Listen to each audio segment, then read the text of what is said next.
Hello and welcome back to Lyre. We will be continuing where we left off, which, if you recall, is right after the whole little fiasco at the ball, where apparently it's frowned upon for there to be interspecies relationships, which means that that moment where Richter was expecting to get a little kiss, it never happened, and then, he heard people talking about them, and then he just ran out. It was very awkward, for them at least. And Lyall went after him, but I don't think he knows where he went. Or does he? And anyways, Richter ended up running towards the door that connects the castle to the village, and now he's, in the village again, and it's snowing, and it's all cold. But the door was supposed to be locked, and apparently it was open. So I wonder why. Well, you won't have to wonder that long because we're about to find out. So let's continue. It's much warmer up here. Everyone's candles and torches are lit, so I assume that they're inside of their homes. There are a few people walking down the streets, but the village square isn't nearly as crowded as it was 2 days ago. I look up and see the lanterns burning with vitality fire. The area around them is almost completely devoid of snow.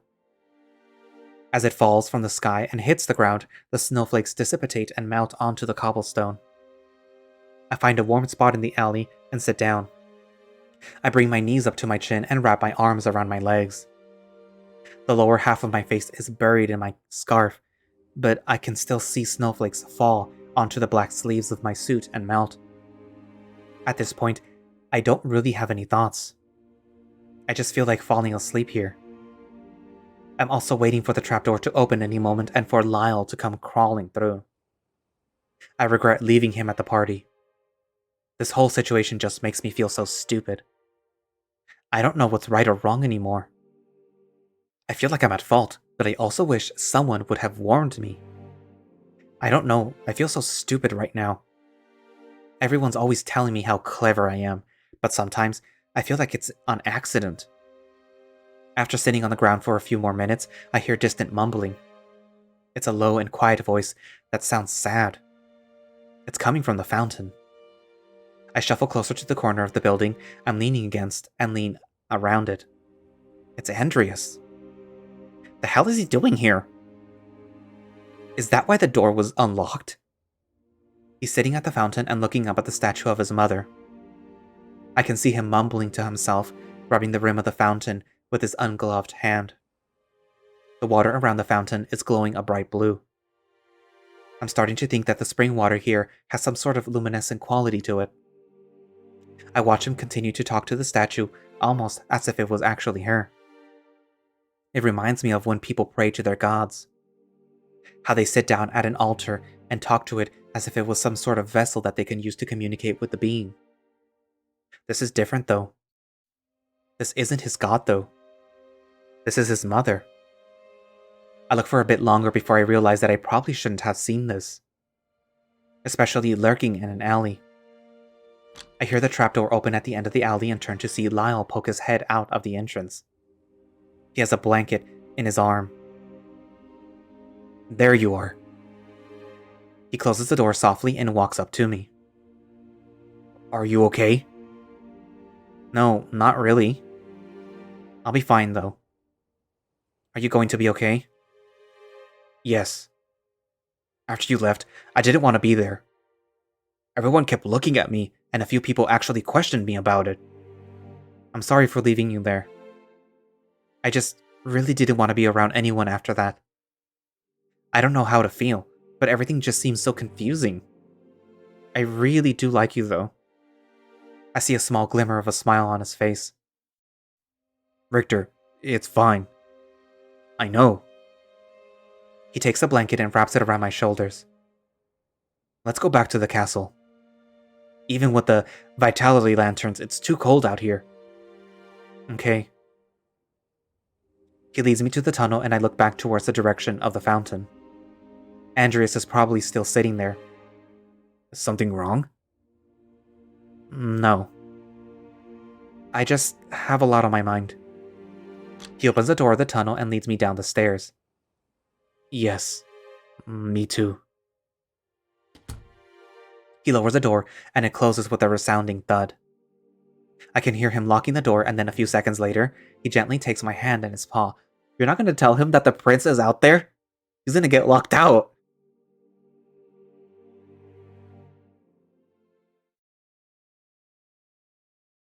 Oops. After leaving the tunnel, we walk down the corridors for a bit. Ugh. What is it? We're going to have to pass by the ballroom to get back to my room, right? Oh, yes. We could? What? We could go to my bedchambers for a bit.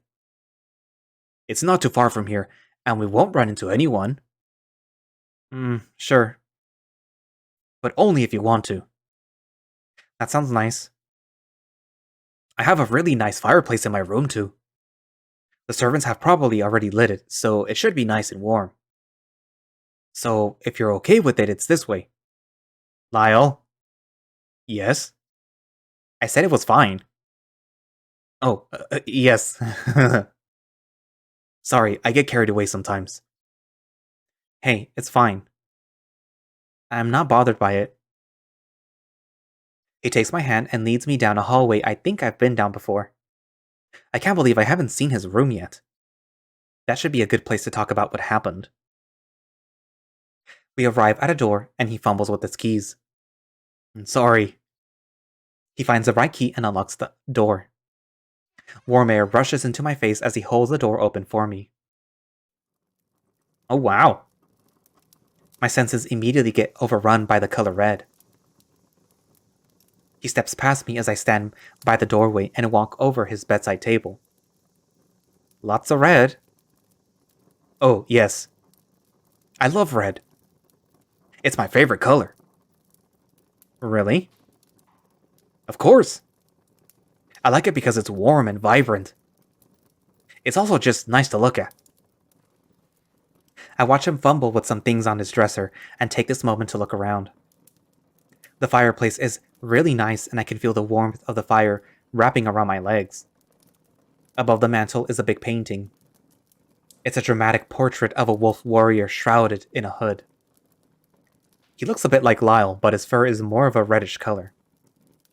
Sparks fly up around his figure, and the painting almost looks menacing. I turn my gaze down and notice a brush sitting on the mantel. There's a few long hairs sticking out of it. I guess this is what Lyall uses to tame that mane of his. I put down the brush and explore the other side of the room. Lyall seems pretty occupied right now. I see him throwing a bunch of stuff into a drawer. I didn't notice until I got closer, but his bed is massive. It's probably a normal size for him, but to me it's huge. So is everything. The fact that it's a canopy bed doesn't help. I'm pretty sure this room and everything in it was built for larger animals. I look over to Lyall and see what's behind him. Are those your drawings? Yeah. They're just sketches, though. Nothing really great to look at. I lean around and take a look at some of the drawings. Oh, wow. Lyall, these are really good. Thanks. He steps to the side and I walk up to the wall where his drawings are. Each one is an intricate sketch. Paws, flowers, there's even a drawing of a mountain landscape. Closer to the bottom is a self-portrait. I can imagine Lyall sitting in front of a mirror, drawing himself. I don't think I could do that. I've never been that artistically inclined.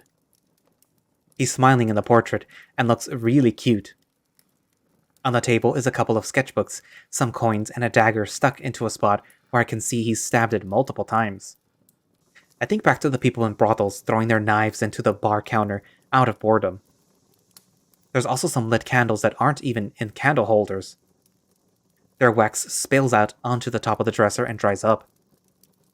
I guess he's a bit of a slob. The one part that stands out the most, though, is a large piece of parchment. There's a map of Tigeron drawn on it. It's extremely detailed right down to every village. There's a bunch of red marks on it. What are those for? I point to one of the marks. Oh, those. Those are, those are all the places I want to go. Like the other two kingdoms and Nero's clearing. Haha, my clearing. I also really want to go there. He points to a place on the map that's just above Erin. I've heard that this river is beautiful during the summer. I've been there before. The Lord's Bend is a beautiful river. I didn't get to see much of it though, but from what I saw, it's nice. He guides his finger down to an island off the coast of Dryers. Have you ever been here? I take a closer look, but I instantly know what he's looking at. The Parched Labyrinth? No, I can't say I have. Like you, I've only ever been to places near or just outside of Erin. Although I've heard that it's very dangerous there. I'm pretty sure it's an almost uninhabitable jungle. I want to go there someday. Just to see it. Maybe one day your duties will take you there. You never know. He stares at the map with a dreamy look in his eyes. I hope so. I look at the other spots that he's marked, and one stands out to me. Lover's Lake? Huh? Oh, yes. I wanted to see that lake eventually.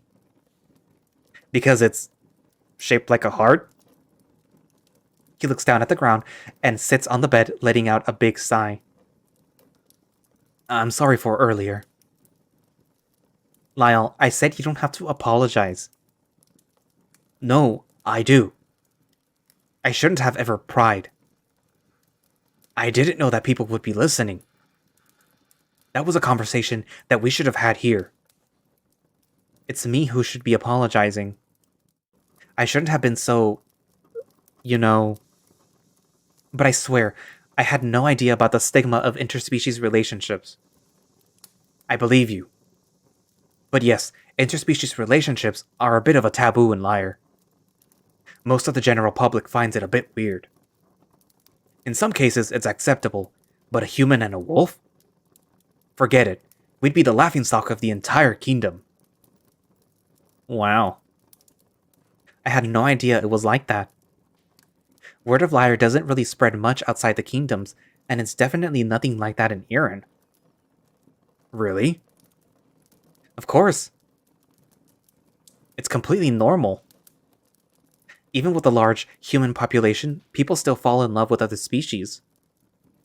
No kidding. He falls back onto his bed and sighs. I have to get out of this kingdom. Speaking of kingdom, what about the party? Shouldn't you be doing your job there? Not that I'm not enjoying the company. His tail swishes between his legs, rubbing up against the bedsheets.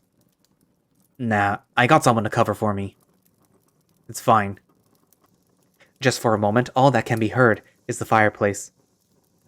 The crackling of the logs and the dancing of the flames. You know? You never did answer my question. Hmm? He sits up in his bed, and we're now eye level. What were you hoping that I would respond with? Oh. It's okay. You probably already know how I feel about you. It's painfully obvious. I feel my throat tighten as these next words come out. I don't care about what anyone thinks. I only care about what you think. Because as far as I'm concerned, you're the only person I genuinely care about. I love you, Lyall. Everything about you. His eyes widen and I can feel myself getting nervous. That taste hits the back of my throat that usually happens when I'm on an adrenaline rush or when I'm scared. I wouldn't have made it through this past month without you. And damn everyone in this castle and their prejudice. My hands are fidgeting and I catch myself intertwining my fingers together. My legs are shaking and I feel like I'm about to vomit. If you don't want to be together because of what people might think, I understand. I could care less about my reputation, but I wouldn't want to damage yours. If that's the way it has to be then, Before I know it, our lips have met and he's passionately kissing me. My heart skips a beat and I freeze up. His lips are warm and press into mine firmly. I kiss him back and soon we're lustfully embracing each other. I exhale out of my nose and wrap my arms around him. I'm now sitting on the top of him as he leans back further onto the bed. His tongue slowly works its way past my lips and I succumb to his desires. There's no holding back as we explore each other. I can feel his sharp teeth on my mouth and it feels weird, but good. His slightly wet nose presses against mine and I feel a puff of hot breath on my face. We both open our eyes and pull back to take a breath. He envelops me in a tight hug and pulls me down onto the bed. His warm embrace feels too good, and as I hug him back, I lose myself in his warmth. I'm grinning ear to ear and feel myself lost in passionate thoughts. The sound of his tail rapidly thumping against the bed is pure bliss. He tightens his grip and kisses me on the forehead. I love you, Richter. You're the best thing that has ever happened to me. I feel the exact same way. I roll over on top of him and give him another kiss. It's not as long as the one before, but he enjoys it just as much. Oh. What is it? Someone's excited. He nods down to my groin and I finally realize that I'm almost fully erect, tented, and somewhat jabbing him in his stomach. He's smirking at me with bedroom eyes, and I get a bit flustered.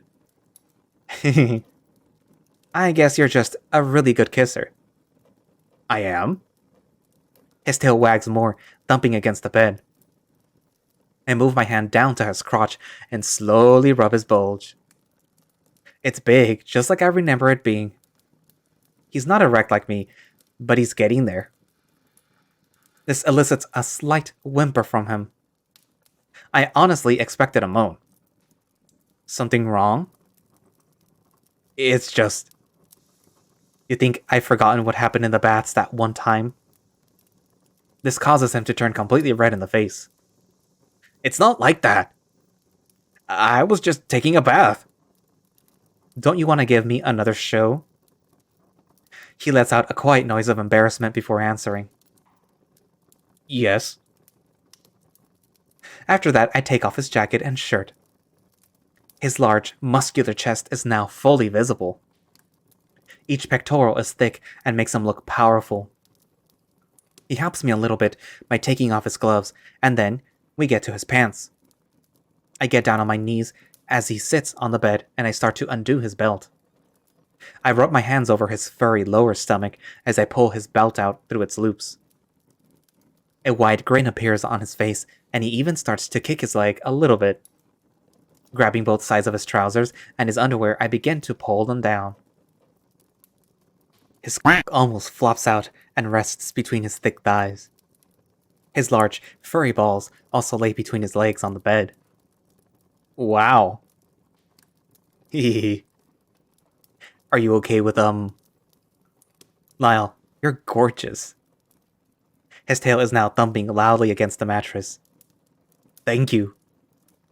I move my hand onto his thigh and cup his ball before moving up to his...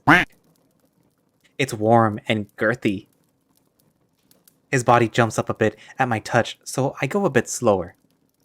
I lean in and rub my face up against his manhood, feeling it twitch at just the slightest bit of pressure.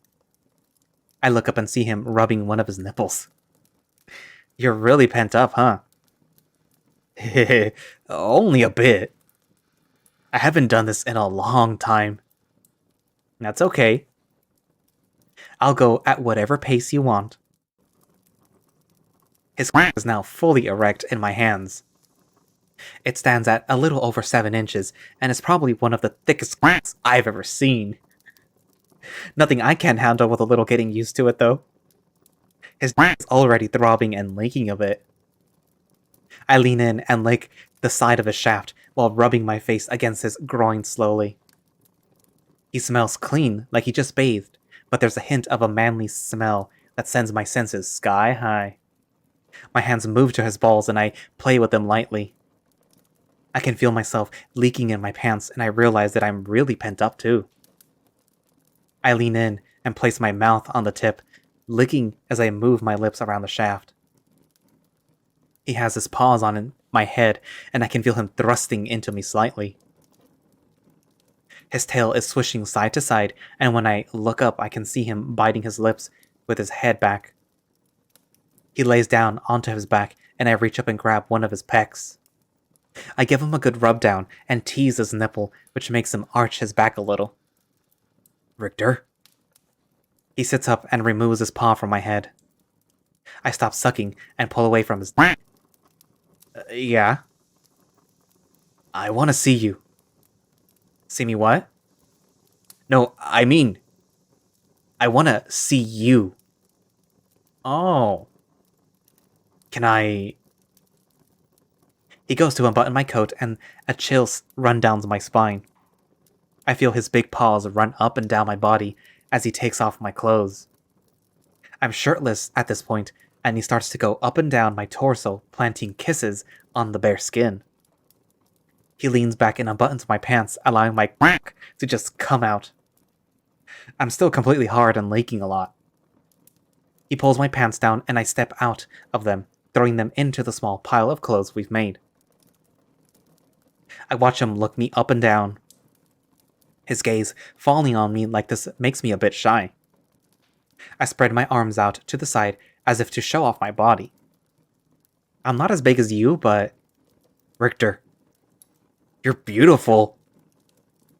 I can feel my cheeks flush a deep red after he says this. I watch him reach forward and run his paw over one of my scars. Wow. How did you get these? Oh. It's nothing important. He chuckles. What? I guess you're just as scruffy as me. He runs his finger over his scar. Haha. He stands up, and we both fall into a soft embrace. Paws run up and down my back as he gently caresses me. I rub my hands all throughout his soft mane and practically bury my face into his neck scruff. Our quacks rub up against each other's bodies, and it makes me feel pure bliss. I reach around and grab a good bit of his ass. This causes him to jump a bit, but he quickly warms up to it. Lyall steps back and takes me by the hands, leading me to the bed. He throws back the curtains a bit and pushes me onto the bed. I fall back lightly onto the large mattress and bounce around for a second. His large figure looms over me like a shadow. Lyall's on his paws and knees, looking into my eyes, smirking with a mischievous grin on his face. He's doing the little hard eyes too. He leans forward and plants another long kiss on my lips before pulling back and looking down at my quack. Behind him, I can see his tail wagging back and forth really fast. He bends down and starts to suck on my quack. His mouth feels amazing around my quack as he licks it up and down.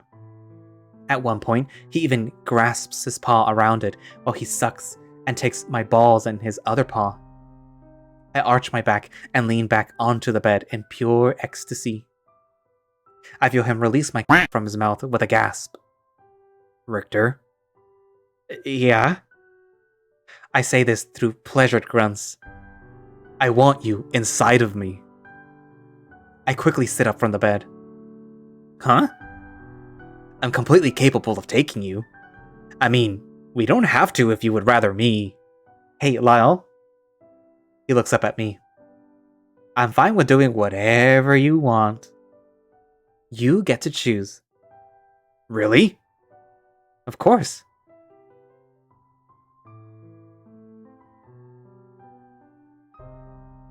I love you, Richter. He's smiling at me with a grin that always makes my heart skip a beat. I love you too, Lyall.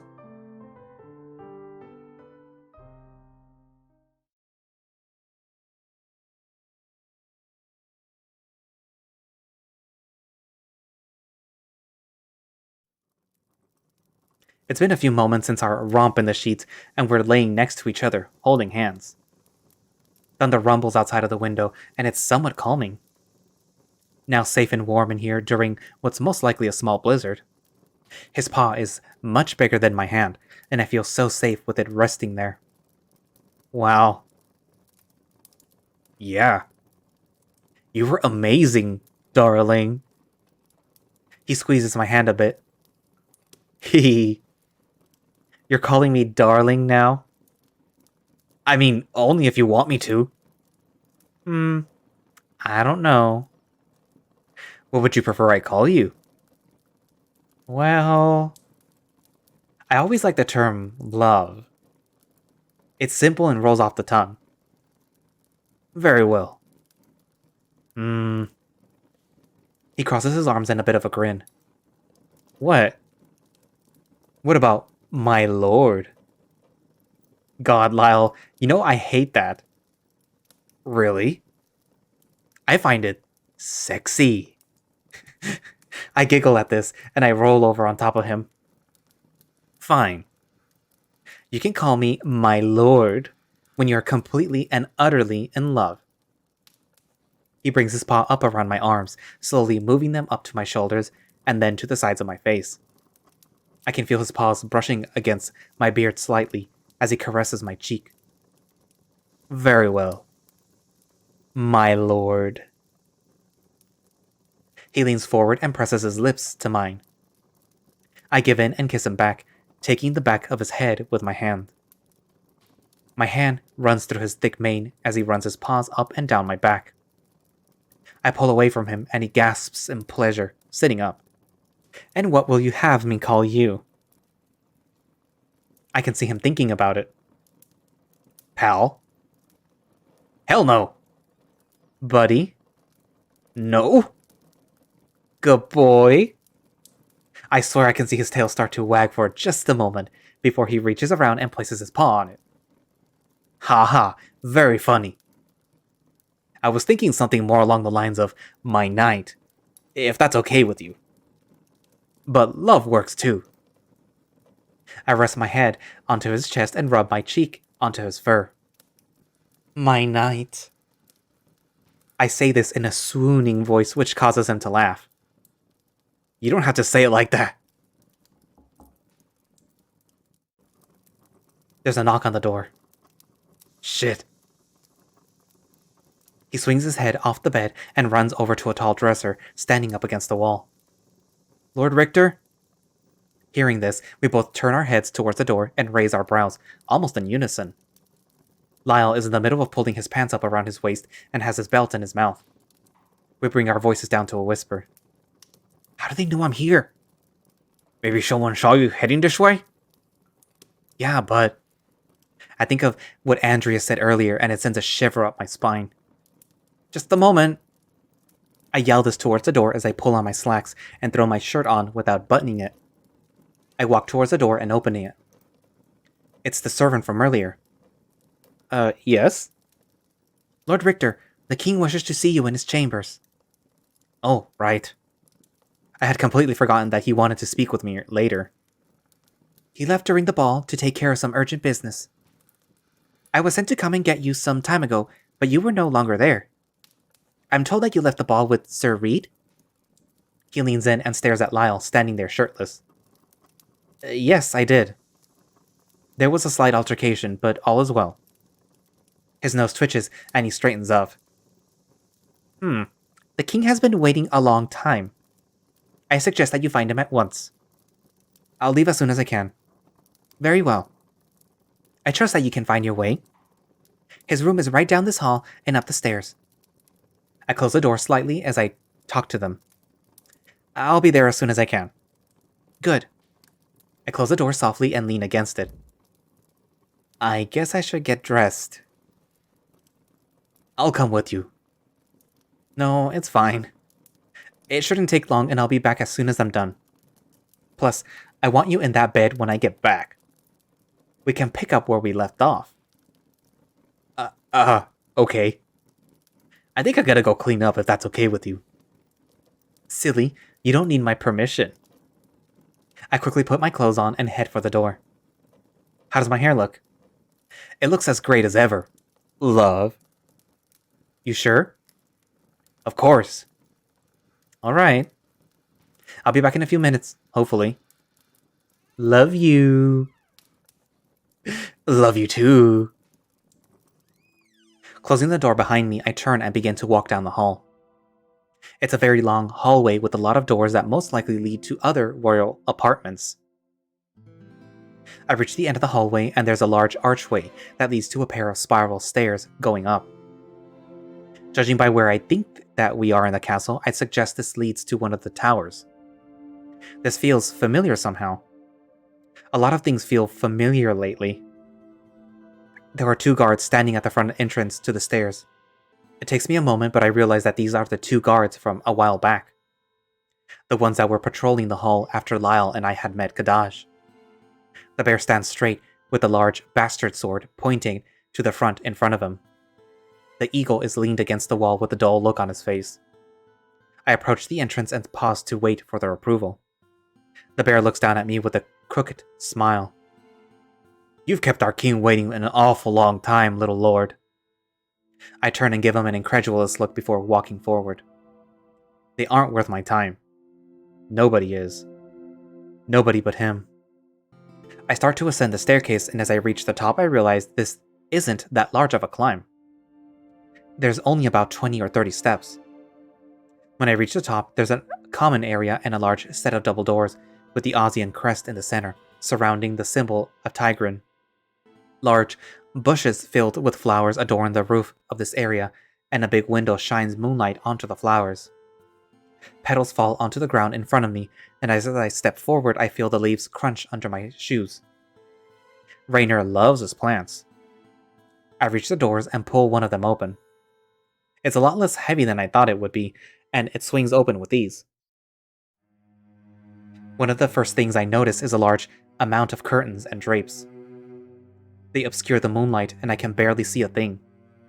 The room is more like a large hall framed with canopies of white cloth, almost completely obscuring the walls and roof, almost like the ballroom. It's just like I walked into a large version of a child's blanket fortress. I can see a canopy bed up ahead, with large drapes and small bits of light off to the right. The headboard is decorated with large antlers formed from silver. I'd say that chills run down my spine for some reason, but I think I had several reasons. Why is it so dark in here? And where is he? Maybe he got tired of waiting for me and left? I'm not sure if the ball is still going on anywhere, considering it's been a couple of hours. Hell, the village festival ended much earlier in the day. I wouldn't be surprised if the ball didn't go too late into the night either. Everyone would have to go back to work tomorrow, so I'd understand them wanting to go to sleep early. I can feel myself getting slightly delirious too, and all I can think about is crawling back into Lyle's bed. I snap back to reality and realize that my thoughts were trailing off again. I don't want to snoop around his room without him here, so I turn towards the doors and grab the handle. No. Something catches my eyes right before I leave. This isn't right. There's a framed painting that has fallen to the floor off to one of the dressers. The glass slated on the inside has broken and pieces are scattered across the carpet. Slowly, I walk up to the frame, brushing aside the ivory drapes. It feels like I'm walking through a giant spider web. I kneel down to the floor and slide a bit off the painting out from the frame.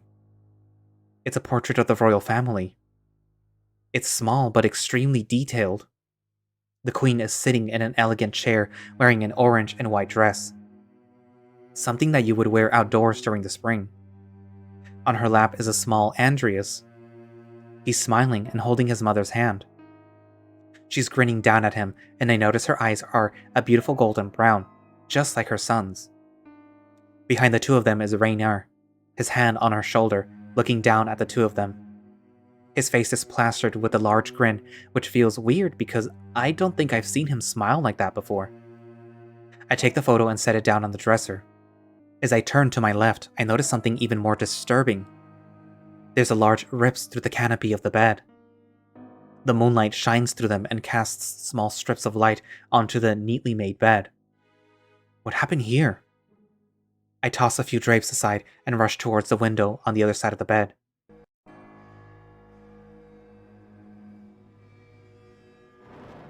Lightning strikes outside, illuminating and casting a bright light onto the surface of every object in the room. At first, I don't believe what I'm looking at. It's like when you're trying to remember a dream from the night before, and it's all blurry and distorted. No. Rainer's lying on the ground in a crumbled position. His legs are spread out and sticking out from behind the bed. That's when I notice the blood. The curtains shine with a crimson substance, and there's even a few spots where it's been smudged. The front of his body is splattered with a few strands and drops of it, and his hooves glisten with scarlet liquid. My legs become weak, and I drop to my knees. My hands fall to the blood-stained floor to catch myself. No. No, no. I bring my face up to look at him, and I see his own. His eyes are wide open, his head is angled towards the window. They look as if they're staring at nothing. His tear-stained streams down his cheeks, empty and glazed. I'm not sure if he's completely dead yet or not. The body still looks fresh. His throat has been cut to the bone, blood pooling out onto his chest and then onto the floor beneath him, creating a dark puddle. I think I can also see several stab wounds in his chest, but it could also just be stains. Surprisingly, it doesn't look like blood was sprayed anywhere.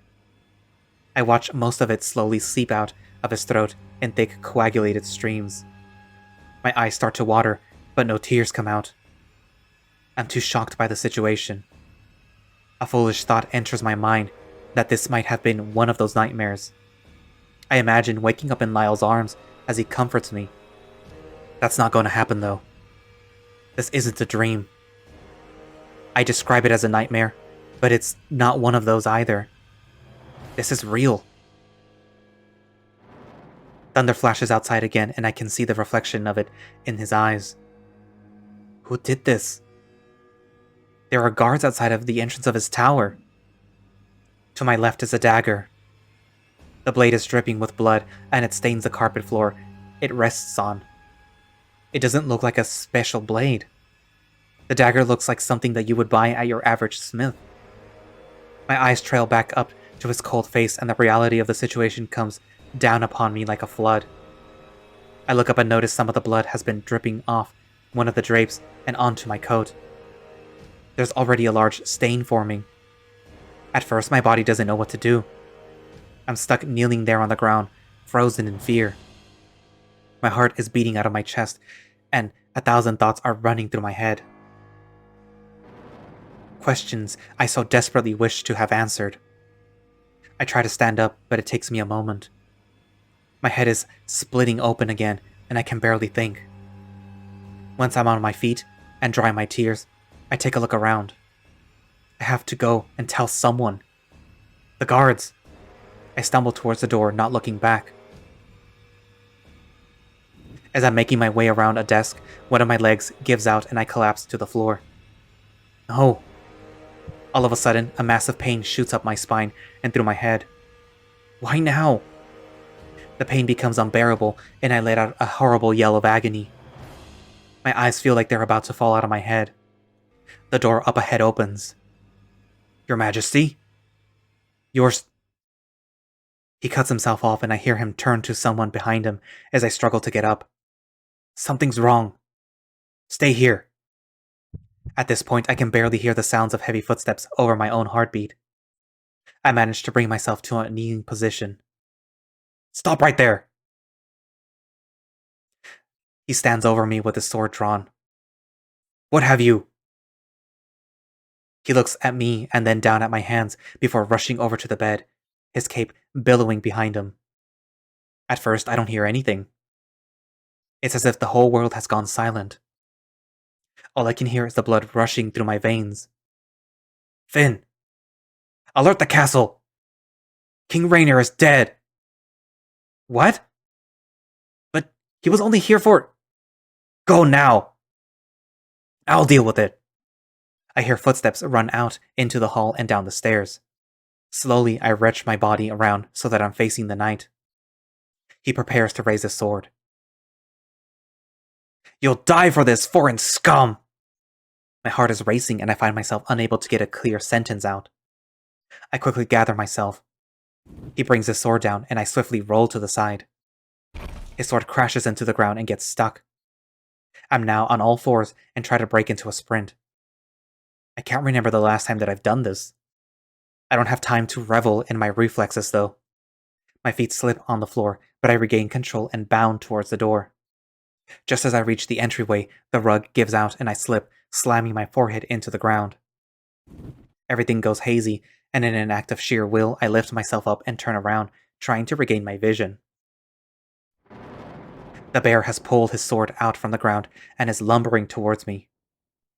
Please, you're making a terrible mistake. What is the meaning of this? Lyall rushes into the doorway, his paw placed on the pommel of his dagger, ready to draw. I watch his eyes settle on me and then look up to the bear. Sir Bjorn, lay down your sword this instant!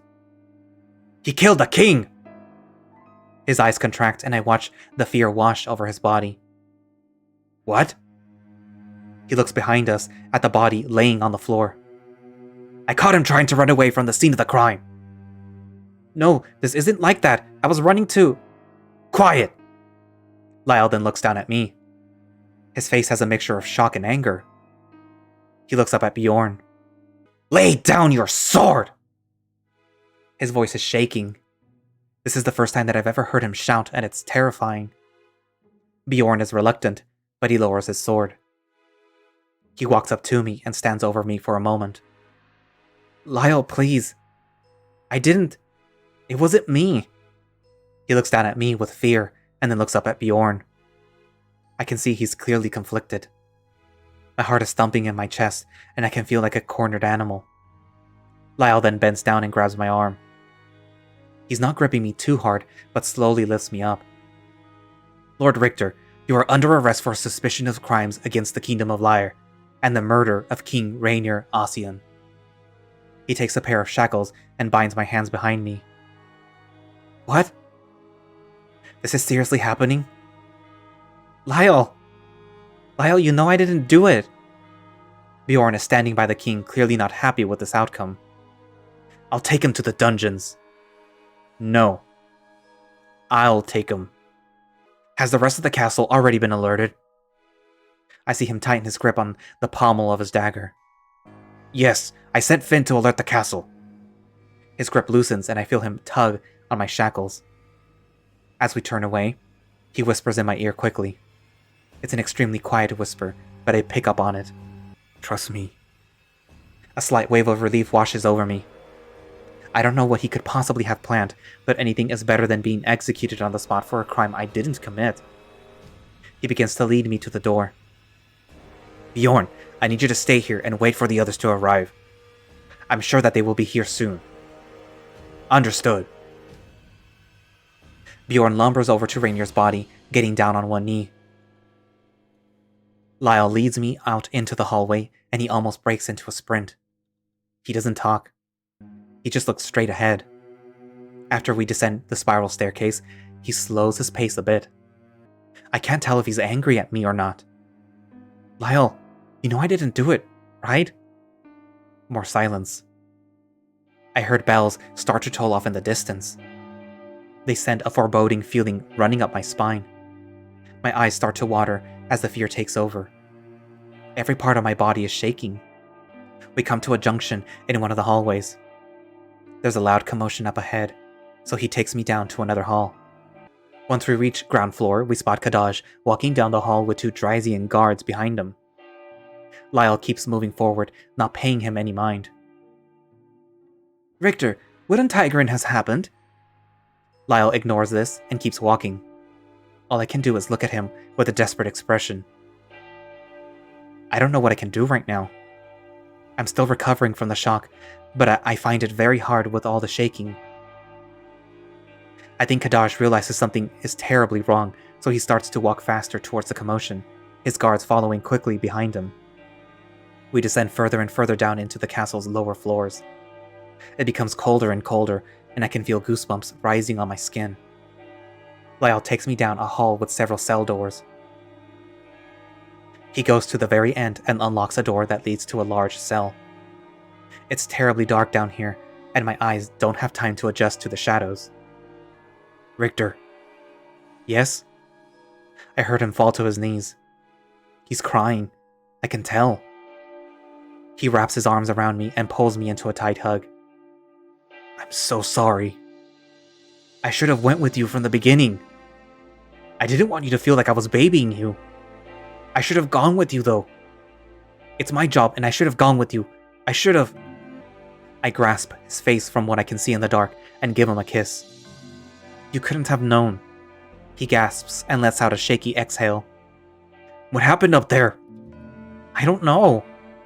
I walked into his chambers, and the entire place was dark.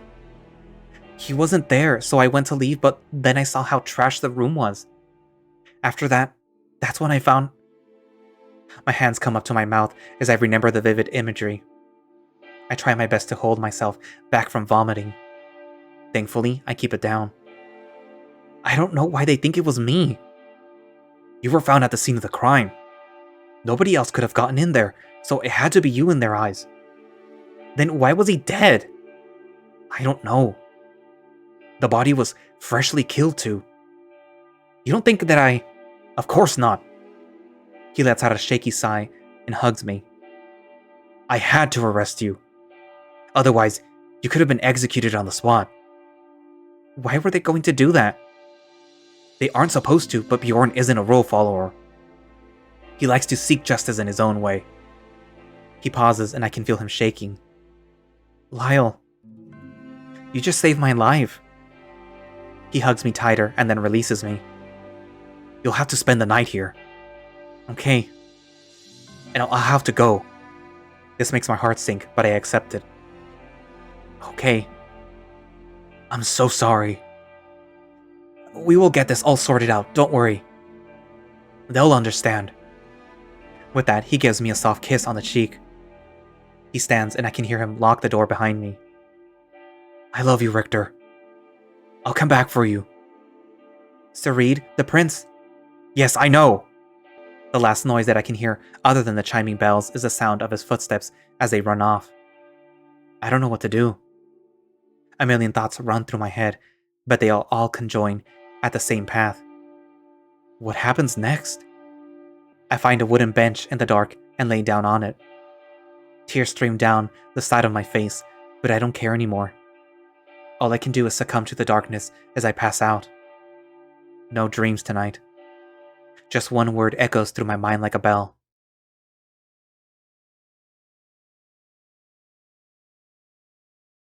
Wits.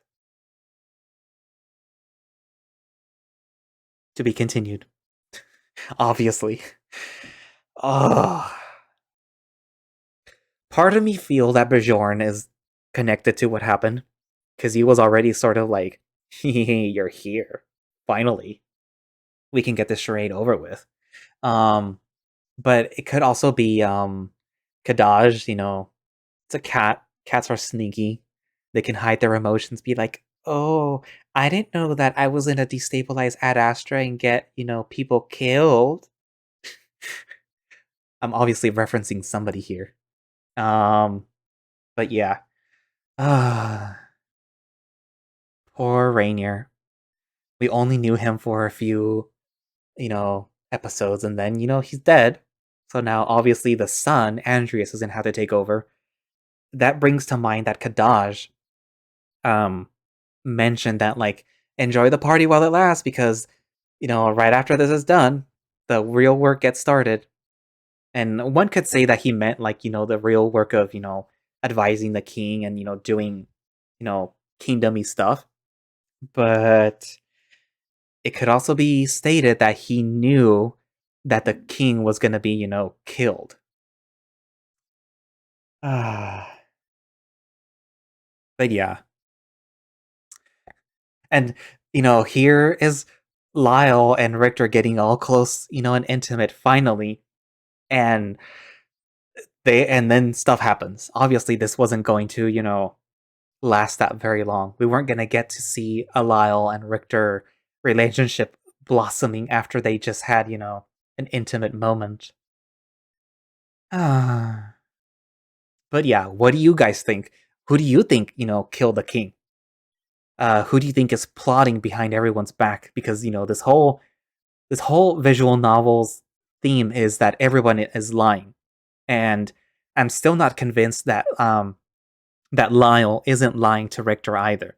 I'm pretty sure he has his own, secrets. Um, I'm pretty sure that maybe even the king's advisor, the what is it, Elizabeth, maybe had a hand in this. You never know.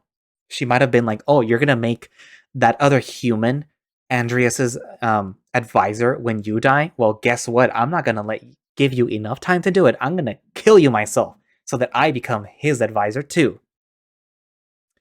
But I mean, you never know. She just might be, like really, you know, mean looking, but in reality, she's not that bad. Mm, uh, well, I guess we'll find out in the next episode next year. It's funny to say next year because it's literally next week. But yeah, and as I said, this is going to be 2 episodes, so you know, um, the intimate scene episode is going to be the second episode, so that's going to be on Wednesday, and the beginning part with the whole dance thing is going to be on Monday. So yeah, I'm obviously going to have to edit out the whole um intimate scene. I'm just going to cut off a little bit, but you guys get to see the lead up to it and then, the aftermath, obviously. Just not the actual thing that they did. But yeah, that leads me to thank you all for watching / listening. If you would like to play Lyre yourself and see the part that I cut out, um, you can find it over on Itch. And if you would like to support the project, as you can see, they have a Patreon, which I will link down in the description. And I will also link down Atmac's Twitter so that I think there is a direct link to Lyre there, so you can get it from there. I think they, yeah, there is a Discord, so you can also, jump on over to Discord and discuss stuff there. And and the scene with the dance, the otter on the piano is actually Atmac, and I think I'm not exactly sure. The snow leopard that was playing the violin is um I think it's Augustovich, but well, the late Augustovich. Hold on real quick. No, not Twitter, for Affinity. Yeah. Okay, so the snow leopard we see playing the violin with the otter who's playing the piano is the late Augustovich. So, it's a little posthumous cameo. Posthumous. Posthumous. I don't know why I said posthumous. But yeah. Um anyways, yeah, I guess that's it for now, and I will see you guys in the next episode, which is after class, obviously. But yeah. Bye-bye.